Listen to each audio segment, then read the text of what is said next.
আমি মনে করি নতুন নির্মাতাদের সাথে আমাদের একেবারেই কোনো বন্ডিং নাই, এবং নতুন নির্মাতারা এই যে আপনি কথাটা বললেন তানভীর ভাই, এই কথাটা আমি আরও ৩-৪ জায়গা থেকে শুনেছি, যে বলেছে যে যখন আমার কথা বলেছে তখন হয়তো বলছে রিচি আপা তো দেশে নাই, উনি ফোন করলে কি আমার ফোন ধরবে। কিন্তু আমাদের বাংলাদেশের মানুষের একটা অসুবিধা প্রবলেম কি, মানে ট্রাই করার আগেই আমরা নেগেটিভ হয়ে যাই। সব থেকে বেশি যে কথাটা তানভীর ভাই আমাদের শুনতে হয়, আমি জানি না কেউ আমার কথা বিশ্বাস করবে কিনা, কিন্তু আমি অনেস্টলি এই চেয়ারে বসে আপনাকে সত্যি একটা কথা বলে যাই, যেখানে যাই সেখানে সবাই একটা কথাই বলে, আপনাদের পর্যন্ত আমরা নাটক দেখতাম, এরপরে আর দেখি না। ট্রাস্ট মি, সোয়ার, এই কথাটা আমাকে অজস্রবার, হাজার লক্ষ বার শুনতে হয়েছে, এখনো হয়। নিশোর এই যে অভিনয়ের একটা বড় ফ্যান বেস তৈরি হয়েছে বাংলাদেশে, ফিল্মও করলো, তো কেমন লাগে ওর কাজগুলো দেখেছেন আপনি? অবশ্যই, ও আমাদের দেশের একজন অনেক বড় অভিনেতা, শক্তিমান অভিনেতা। নিশো, চঞ্চল, অপূর্ব, মোশাররফ ভাই, এদের সবাইকে তো আসলে এরা তো আমাদের ইন্ডাস্ট্রি। হ্যাঁ, সেই সাথে আমি মনে করি যে আমি দুইটা কথা বলতে চাই। একটা হচ্ছে যে এরকম নিশো আমাদের আরো 5টা দরকার, এরকম চঞ্চল আমাদের 5টা দরকার। হ্যাঁ, কিন্তু এদের তৈরি হওয়ার দায়িত্ব তো এদের একার না, এদেরকে তৈরি করার দায়িত্ব সবার। সেই দায়িত্বটা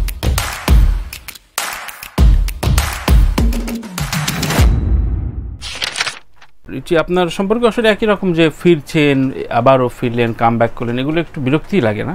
স্বাভাবিক। হ্যাঁ, এই কথাগুলো একজন শিল্পীর সাথে তো আসলে যায় না। শিল্পী কাম ব্যাক করার কিছু নাই, সে হয়তো একটা সাময়িক বিরতি নেয়, ব্রেক নেয়, আবার কাজ করে। কিন্তু আমি এটা অনেকের কাছে মন্তব্যটা নিই, ধরেন কেউ সবাই না, কেউ আবার একটু অবসরে গেলে বা একটু অভিনয় থেকে সরে আসলে বলে যে আমি জীবনে একটা বড় ভুল করেছি, আমি আর ফিরছি না, এবং অভিনয় থেকে প্রায় নিজেকে সরিয়ে রাখতে চায়। বাংলাদেশে বেশ কয়েকজন অভিনেত্রীর ফেসবুক লাইভ আমরা দেখেছি। তো আপনার কাছে অভিনয় জীবনের প্রতি কোনো রিগ্রেট, কোনো কিছু নেই? একদম আমি অ্যাচিভ করেছি। আপনি এই সময়ের অনেক নির্মাতার ক্ষেত্রে যখন প্রশ্ন করি যে আপনাদের সাথে কানেকশনটা কেমন, তখন বলে যে আসলে সেইভাবে যোগাযোগটা হয় না, বা রিসিভ করবে কেমন। নতুন নির্মাতাদের সাথে আপনাদের বন্ডিংটা কেমন, বা এর মধ্যে কার কাজ ভালো লেগেছে আপনার? আমি মনে করি নতুন নির্মাতাদের সাথে আমাদের একেবারেই কোনো বন্ডিং নাই, এবং নতুন নির্মাতারা এই যে আপনি কথাটা বললেন তানভীর ভাই, এই কথাটা আমি আরও 3-4 জায়গা থেকে শুনেছি, যে বলেছে যে যখন আমার কথা বলেছে তখন হয়তো বলছে রিচি আপা তো দেশে নাই, উনি ফোন করলে কি আমার ফোন ধরবে। কিন্তু আমাদের বাংলাদেশের মানুষের একটা অসুবিধা প্রবলেম কি, মানে ট্রাই করার আগেই আমরা নেগেটিভ হয়ে যাই, একটা পারসেপশন নিয়ে নেয়। হ্যাঁ, যে রিচি আপাকে আগে একবার ট্রাই তো করো, ফোন দিয়ে তো দেখো ধরে কিনা, কথা বলে তো দেখো যে করে কিনা, তারপর না হয় তুমি বলতে পারো যে আমি বলেছিলাম করেনি, কিন্তু তুমি করার আগে কেন এরকম বলবা? তো এরকম তো আমি অনেক জায়গা থেকে আমি এরকম শুনি। আর নতুন, আমি মনে করি যারা এখন নতুন কাজ করছে, এটা একটা healthy blend or healthy balance হওয়া উচিত। যেমন আগের ডিরেক্টররা নতুনদের নিয়ে কাজ করে, তেমন নতুন ডিরেক্টরদেরও আগের আর্টিস্টদের নিয়ে কাজ করা উচিত। ডেফিনেটলি। তার চাইতে বড় কথা, ধরেন আমরা তো প্রায় ফলো করি বলিউড ইন্ডাস্ট্রিকে, কিন্তু দেখেন ওখানে যে কোনো পার্টিতে নতুন একটা লঞ্চ হলো, সমস্ত সিনিয়র জুনিয়র সবাইকে ডেকে এক ধরনের একটা মিলন মেলা তৈরি করে। তাতে হয় কি, আপনার সাথে হয়তো দেখা হলো না, বা দেখা হয় না অনেকদিন পর, সেটাও দেখা হচ্ছে। আপনি দেখেন তানভীর ভাই, আজকে থেকে 10 বছর আগেও কিন্তু আমাদের এই পার্টিগুলো হতো, এখন কিন্তু সেটা হয় না, বিভক্ত হয়ে গেছে মিডিয়া। এখানে থোকা, এখানে থোকা, এখানে থোকা, এক একটা গ্রুপ করে করে সবাই মিশছে, which is so bad। এটা খুব জরুরি কিনা আমি ভীষণ মনে করি এটা ভীষণ জরুরি। প্রিমিয়ার না হোক, যে কোনো একটা কারণেই আপনারা তো মিলিত হতে পারেন। অবশ্যই, কিন্তু সেটা হয় না, সেটা হচ্ছে না, এবং এই বিড়ালের গলায় ঘন্টা বাঁধবে কে? তানভীর তারেক। সেটাই আমি ভাবছি, মানে এটা আসলে খুব জরুরি। আমি প্রত্যেকের সাথে কথা বলি যে আপনাদের সাথে এই যে দাওয়াত দেওয়া, যেমন আমি শাবান আপার সাথে যখন কথা বললাম, তখন বলতাম আমরা এক হাঁড়ি রান্না করতাম, হয়তো দেখা গেলো মাংস খিচুড়ি, সবাইকে বলতাম, যারা যারা কাজ সবাই আসতো। এখন আপনি বলে দেখেন 5 জন আসবে, 10 জন আসবে না, ও থাকলে আমি যাব না, ওই গ্রুপে আমি মেশি না, মানে কেমন জানো। কিন্তু এটা আসলে বিক্ষিপ্ততা খুব সরে ফেলা উচিত, এবং আমাদের একটা নতুন অভ্যেসে আসা উচিত।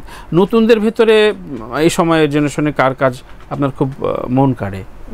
তাসনিয়া ফারিন, মেহজাবিন, ছেলেদের মধ্যে সিয়াম। আচ্ছা, সিয়াম, জোভানো ভালো করে। আপনার ইমিডিয়েট জুনিয়র বোধহয় নিশো, চঞ্চল, হ্যাঁ মানে চঞ্চল ভাই আর আমরা একদম একসাথে আসছি। আমার মনে আছে যে হ্যাঁ কাছাকাছি সময়ই, মানে হ্যাঁ চঞ্চল ভাই একটু পরে আসছে আমরা এনটিভিতে একটা নাটক করতাম অন্ধকারের ফুল, আমার নাটক হতো, আর তার আগেরটা হতো রঙের মানুষ লাবলু ভাইয়ের। তো ওই সময় চঞ্চল আসলো, আর আমি ওটা মনে হয় আমার শুরুর দিককারই কাজ। আর নিশোর প্রথম কাজ আমার সাথে টনি ভাইয়ের ডিরেকশনে। নিশো আমার জুনিয়র, অপূর্ব একটু জুনিয়র কাজের দিক থেকে, আর কি বয়সে আমরা সেম এজ। বয়সে তো আপনার জুনিয়র, সুন্দরীরা সবসময় বয়সের জুনিয়র থেকে একটু কম।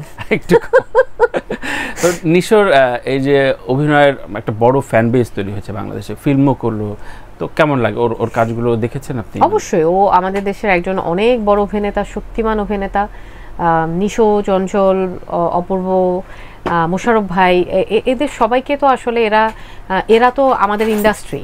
হ্যাঁ, সেই সাথে আমি মনে করি যে আমি দুইটা কথা বলতে চাই। একটা হচ্ছে যে এরকম নিশো আমাদের আরো 5টা দরকার, এরকম চঞ্চল আমাদের 5টা দরকার। হ্যাঁ, কিন্তু এদের তৈরি হওয়ার দায়িত্ব তো এদের একার না, এদেরকে তৈরি করার দায়িত্ব সবার।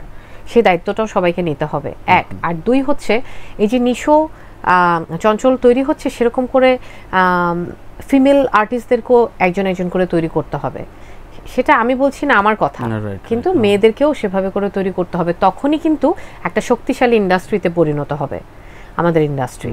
তো সেই জায়গাগুলো নিয়ে এক্সপোজার বাড়াতে হবে, সেই জায়গাগুলো নিয়ে সবাইকে ভাবতে হবে। একদমই। আপনার কাছে আপনি বললেন যে প্রতিদিনের আসলে ডেটটা বিক্রি করে দিলে অনেক কিছু না বলতে পারে না, তার মানে পেশাদার যারা কাজ করছেন তাদের অভিনয়ের পাশাপাশি আরো কিছু কাজ করা উচিত বা ব্যবসা থাকা উচিত বলে মনে করেন? কিভাবে করবে? ওই যে একটু আগে আমাকে বল খেলার সময় প্রশ্ন করছিল যে শিল্পীদের ব্যাংক লোন দেয় না। হ্যাঁ, এটা সত্যি মানে ব্যাংকে আপনি গেলে আপনি দেখবেন যে আর্টিস্ট শুনলেই ক্যাটাগরি নাই। হ্যাঁ, আর্টিস্ট মানে এই যে আমরা এখনো হচ্ছে আমাদের এক্সিস্টেন্স নাই, আমাদের এখনো সমাজে সেই স্বীকৃতি নাই, যে ক্যাটাগরি নাই, মানে এইটার থেকে দুঃখজনক আর কিছু আছে তানভীর ভাই? তো এই জায়গাগুলো তো আসলে আমি মনে করি যে আমাদের অনেক আগে যারা ছিলেন সিনিয়ররা, নূর আঙ্কেল বলেন, জাকের আঙ্কেল বলেন, ওনাদেরকে এই জায়গাগুলোকে আসলে তখনই ঠিক করা লাগতো। তো এখন তো সংসদে যাওয়া আসা শুরু হয়েছে আমাদের ফেরদৌস ভাইয়ের, সুবর্ণাপাও গেলেন, নূর ভাই তো দীর্ঘদিন ধরে আমাদের মন্ত্রিত্ব করেছেন। তো তাদের কাছে আসলে প্রত্যাশার জায়গাটা কি, একটু টু দি পয়েন্টে বলেন, আমি তাদের কাছে ইনবক্স করে দেব। আমরা প্রত্যাশা করি যে হচ্ছে গিয়ে আমাদের স্বীকৃতির জায়গাটা তৈরি হোক সবার আগে। এই যে কোথাও গিয়ে যে একটা আর্টিস্টের দেখলেই ছবি সেলফি তোলার জন্য বসে থাকবে, আবার ব্যাংকে আর্টিস্টের লোনের কোটা থাকবে না, এটা আসলে এটা কোনো স্বীকৃতি হতে পারে। এটা আর্টিস্টের সেই সেলফির কি মূল্য থাকলো যদি তাকে গিয়ে এটা শুনতে হয় যে না না না শিল্পীদের আমরা লোন দেই না, বা শিল্পী একটা কাজ করতে যাবে সেই কাজের জন্য সে কোনো সাপোর্ট পাবে না, সে কোনো কোঅপারেশন পাবে না, তার মন্ত্রণালয়ে যে একটা কাজ করতে গেলে তার পায়ের জুতার সোল উঠে যাবে কেন? আরেকটা বড় ক্রাইসিস বা বড় ট্র্যাজেডি, ধরেন আপনি এই যে দীর্ঘ ক্যারিয়ার আপনার ছোট পর্দায় দিয়েছেন, কিন্তু ছোট পর্দায় জাতীয় কোনো স্বীকৃতি নাই। এটা নিয়ে অলরেডি গত বছর মন্ত্রণালয়ে আলাপ হয়েছে যে আপনার এই নাট্যশিল্পীদের নিয়ে জাতীয় স্বীকৃতি, এটা খুব জরুরি কিনা? মানে ধরেন একটা বড় সময় তো অনেক অভিনেতার চলে গিয়েছে যে ফিল্মটা হয়তো করেনি, কিন্তু তার তো অভিনয় জীবন অনেক সমৃদ্ধ ক্যারিয়ার থাকতে পারে। এটা ভীষণ জরুরি তানভীর ভাই, ভীষণ। একজন যদি ব্যাংকার একদিনের জন্য ব্যাংকে জব করে, সে সারা জীবন ব্যাংকার থাকে, তার একটা সোশ্যাল সিকিউরিটি থাকে, তাহলে একজন আর্টিস্টের সোশ্যাল সিকিউরিটি থাকবে না, এবং এটা ভীষণ জরুরি। এখন ওটিটির একটা দারুণ একটা প্ল্যাটফর্ম তৈরি হয়েছে, অনেকে ওই যে কামব্যাক বললেন, কামব্যাকও করছে। সো ওটিটিতে কাজের ক্ষেত্রে অনেকে বলে যে খুব রিচ কাজ হচ্ছে। আপনি কোন কাজটা খুব ভালো লাগলো বা খুব নজর কাড়লো, দেখেছেন? দেখা হয়? হ্যাঁ, দেখা হয়। রিচ কাজ হচ্ছে, অবশ্যই ভালো কাজ হচ্ছে, বাট ওই যে আমি আবারও বলবো যে এক্সপোজার আরও বাড়াতে হবে। যদি বাংলাদেশের শিল্পীদের নিয়ে, মানে বাংলাদেশের ইন্ডাস্ট্রিটা তৈরি করতে হয়, তাহলে বাংলাদেশের অনেক শিল্পীদেরকে নিয়ে ভাবতে হবে, অনেক ধরনের গল্প। আমার কাছে মনে হয়েছে যে গল্প এবং ডিরেক্টর বাছাই সবকিছুই আবার যেন একটু একই গণ্ডির মধ্যে ঘুরপাক খাচ্ছে। হ্যাঁ, আমার মনে হচ্ছে এটাকে আরও ছড়ানো ছিটানো করতে হবে। অনেক আর্টিস্টদের নিয়ে, যেসব আর্টিস্টদেরকে আমরা ওটিটিতে দেখি নাই, তাদেরকে নিয়ে আসতে হবে, তাদেরকে ওটিটিতে একটা রেভলিউশন, তো রেভলিউশন, পৃথিবীর সকল রেভলিউশনেরই কিন্তু একটা পজিটিভ, একটা গ্রিন ফিডব্যাক আমরা পাই। হ্যাঁ, সেই রেভলিউশনটা করতে হবে আমির ভাই। অনেকেই এখন টিভি নাটক এবং মানে ইউটিউব ভিত্তিক নাটক থেকে সরে আসছেন এই অর্থে যে কোয়ালিটি এবং যে পরিমাণ টাইটেল দেওয়া হয়, সেই টাইটেলগুলোই দেখা যায় না। তোমার গার্লফ্রেন্ড আমার বাসায়, মানে এক্স গার্লফ্রেন্ডের বিয়ে, এগুলো তো ভালো ভালো বললাম, আর কিছু বলাই যাবে না। তো এগুলো বিব্রত করে না? হ্যাঁ, ভীষণ ভীষণ। এখন এবং সব থেকে বেশি যে কথাটা তানভীর ভাই আমাদের শুনতে হয়, আমি জানি না কেউ আমার কথা বিশ্বাস করবে কিনা, কিন্তু আমি অনেস্টলি এই চেয়ারে বসে আপনাকে সত্যি একটা কথা বলে যাই, যেখানে যাই সেখানে সবাই একটা কথাই বলে, আপনাদের পর্যন্ত আমরা নাটক দেখতাম, এরপরে আর দেখি না। ট্রাস্ট মি, সোয়ার, এই কথাটা আমাকে অজস্রবার, হাজার হাজার লক্ষ লক্ষ বার শুনতে হয়েছে, এখনো হয়। সো এটা কেন বলে মানুষ? তার তো কোনো দরকার নাই এটা বলার, তো সেই জায়গাটা থেকে এটা বলে। সত্যি। তার মানে এটা কি মানে নির্মাতার ব্যর্থতা নাকি সবার একদম, চ্যানেল থেকে শুরু করে প্রোডিউসার, ডিরেক্টর, আর্টিস্ট যারা এই নাটকে অভিনয় করেছে। তবে আর্টিস্টরা ভীষণ অসহায় এই জায়গায় তানভীর ভাই। আমি আর্টিস্ট বলে আমি সাপোর্ট করছি না, বাট ওই যে আমি বললাম আর্টিস্টদের প্রফেশনের ব্যাপার থাকে, ট্রেন্ডের সাথে নিজেকে তাল মিলিয়ে কাজ করতে হয়, তার তো উপায় থাকে না। কিন্তু প্রথমে চ্যানেলকে হচ্ছে এটা নিয়ে আমি মনে করি যে উদ্যোগ নিতে হবে, যে আমার চ্যানেলে আমি এটা চালাবো কেন? আমার খেলায় যদি 1 লাখ টাকা মিনিট থাকে, নাটকে কেন 5,000 টাকা মিনিট হবে? সেটা আমার ফাইট করতে হবে। তারপরে চ্যানেলের সাথে প্রোডিউসার, ডিরেক্টর, তারপরে আর্টিস্ট, সবাইকে মিলিয়ে এটা ফাইট করতে হবে।